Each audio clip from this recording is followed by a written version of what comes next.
pessoal vai ficar tirando fotos de novo artista. Oi, pessoal! Dá oi, pessoal! Gente, água naturalmente.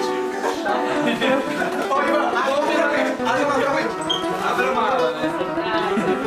Ah, vou me maquiar.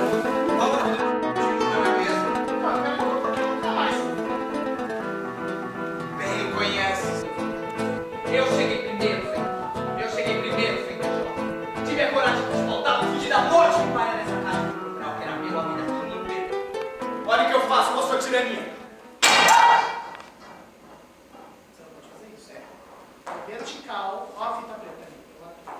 Não, vertical. Não, vertical. Olha o que eu faço com a tua tirania. Pra fazer de frente.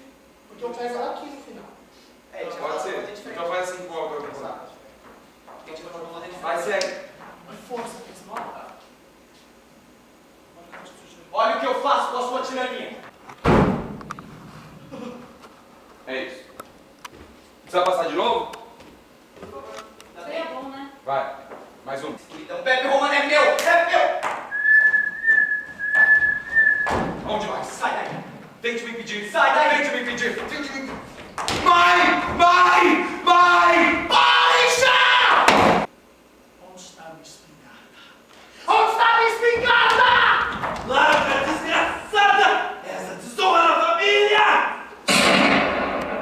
Pras 8, tá 15 pras 9. Eu quero todo mundo pronto, impecável, lindo, maravilhoso, porque eu preciso fazer um aquecimento de concentração, senão o Thiago vai pegar esse leque e vai... Enfiar no seu? Já combinaram, legal. Ok, vamos lá, gente. Façam isso que eu vou conversar com a Ellen e com os meninos.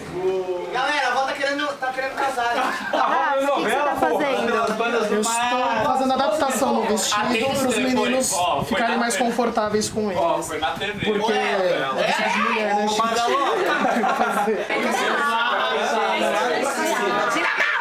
Oi, gente, tudo bem? É o Ivan que é cabeçudo. Ah, vai pro inferno. Então, gente, ó, é assim que a gente vira dela, tá ok? O pó, que é o quê? Mais escuro que a sua pele. Nem dá pra ver a diferença. Que nem dá pra ver a diferença, né? Que a gente fica, tipo, bem da mesma cor, entendeu? Porque a dela é o quê? Mais morena. Então a gente usa o quê? Um pó, dica de maquiagem pra você não tá assistindo o vídeo.